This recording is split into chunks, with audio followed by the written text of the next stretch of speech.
আসসালামু আলাইকুম প্রিয় ফুটবল ফ্যান্স। আমরা চ্যাম্পিয়ন্স লিগে একটা ক্লাসিক ম্যাচ দেখলাম যেখানে নিজেদের ঘরের মাঠ সান সিরোতে শেষ পর্যন্ত ইন্টার মিলান 4-3 ব্যবধানে বার্সেলোনাকে হারালো এবং বলা চলে যে নার্ভাস সিস্টেমটাকে শেষ মুহূর্ত পর্যন্ত ঠিক রেখে ইন্টার মিলান সেই চাপটা সামলেছে এবং যোগ্যতর দল হিসেবে সম্ভবত ফাইনালে উঠেছে। যদিও অনেকে ডিসঅ্যাগ্রি করতে পারেন, বার্সেলোনা বেটার টিম ছিল, বার্সেলোনা অনেক বেশি অ্যাটাক করেছে। তবে প্রায় সময় বলি যে এমন টাইপের নকআউট ম্যাচে দিন শেষে ডিফেন্সটাই সবচেয়ে বড় রকমের পার্থক্য তৈরি করে দেয়। ইন্টার মিলান ডিফেন্সিভলি সবচেয়ে বেস্ট ফুটবল খেলেছে সেটা আমি বলবো না, তবে কম্পারেটিভলি একটা ইউনিট হিসেবে এমন টাইপের সিচুয়েশনে ডিফেন্সিভ ম্যানেজমেন্ট এবং কিভাবে আপনি আসলে একটা গেমকে শেষ মুহূর্ত পর্যন্ত নিয়ে যাবেন সেই জায়গা থেকে ইন্টার মিলান হয়তোবা একটু হলেও এগিয়েছিল এবং তার চেয়ে বড় কথা ভাগ্যের ছোঁয়াটাও হয়তোবা ইন্টার মিলানের পক্ষে ছিল।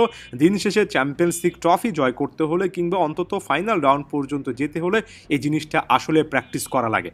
এখন দেখুন, দুটো লোক মিলিয়ে ইন্টার মিলান কিন্তু তিনটা করে 6টা গোল কনসিড করেছে। এটাকে আপনি অবশ্যই সবচেয়ে সেরা ডিফেন্সিভ পারফরমেন্স বলবেন না, তবে কম্পারেটিভলি আমি এটা বেটার ডিফেন্সিভ পারফরমেন্স এজন্য বলছি যে ইন্টার মিলানকে বার্সেলোনার এমন একটা অ্যাটাক লাইন আসলেই ফেস করতে হয়েছে যে অ্যাটাক লাইন সম্ভবত ইউরোপের অন্যতম সেরা কিংবা অন্যতম বিধ্বংসী, তর্ক সাপেক্ষে অনেকের চোখে সেরা, যেখানে লামিন ইয়ামাল প্রায় প্রত্যেকটা ড্রিবলিংয়ে ইন্টার মিলানের লেফট উইং ব্যাককে বিট করেছেন, সেটা ডি মার্কো হোক কিংবা পরবর্তীতে কার্লোস অগাস্তো হোক, যেখানে একটার পর একটা বল নিয়ে ডিবক্সের মধ্যে ইয়ামাল চেষ্টা করেছেন, যেখানে অনেক সময় ক্রসও ইন্টার মিলানের ডিফেন্সের বড় পরীক্ষা বার্সেলোনা নিয়েছে, যেখানে রাফিনা বড় বড় মতো তার মাইডাস টাচ দিয়েছেন।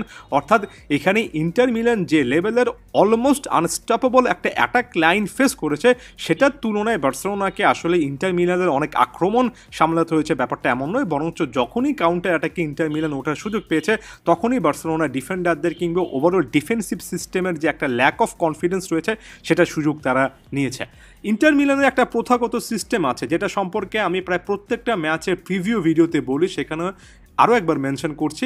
উইং ব্যাক এ ম্যাচেও ডানজেল ডামফ্রিজ কিন্তু জোরে অ্যাসিস্ট করেছেন, ডিমার্কো শুরু থেকে কিন্তু একটা ইম্প্যাক্ট রাখছিলেন। অর্থাৎ আরও একবার মিডফিল্ডে দুই সাইডে উইং ব্যাক পজিশনে খেলা প্লেয়াররা কিন্তু একটা বড় রকমের রোল প্লে করলেন।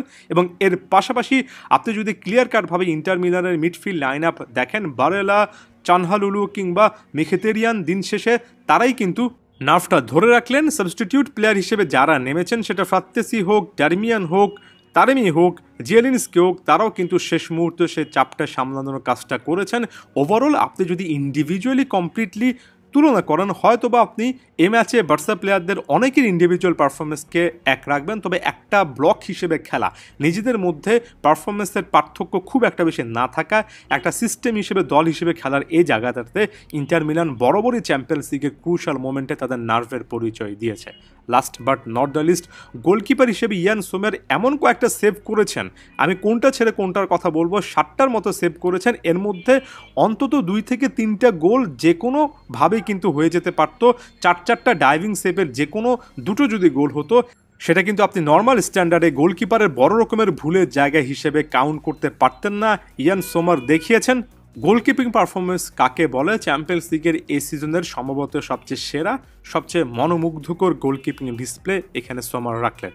ইন্টার মিলানের শেষ মুহূর্ত পর্যন্ত চ্যাম্পিয়ন্স লিগের চান্সেসটা আরও অনেকটুকু বাড়লো, বিশেষ করে এই বার্সেলোনাকে যেহেতু তারা বিট করতে পেরেছে।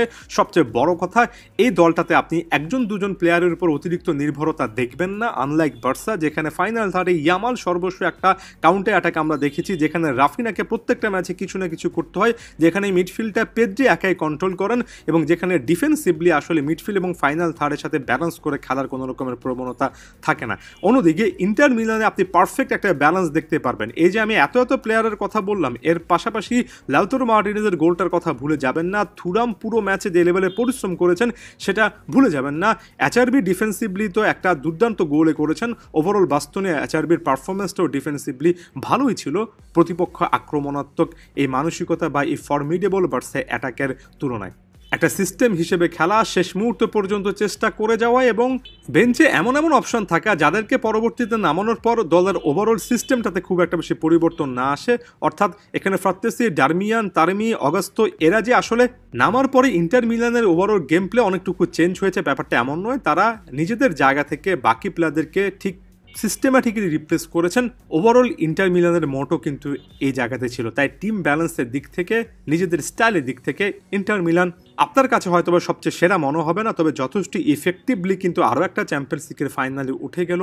এই ইন্টার মিলানের আমি একটা বড় রকমের সুযোগ দেখছি যদি তারা একটা ইউনিট হিসেবে খেলার এই চলটা শেষ পর্যন্ত ধরে রাখতে পারে। ইন্টারের এই জার্নি সম্পর্কে আপনাদের কি মনে হচ্ছে অবশ্যই জানানোর চেষ্টা করবেন। ধন্যবাদ সবাইকে।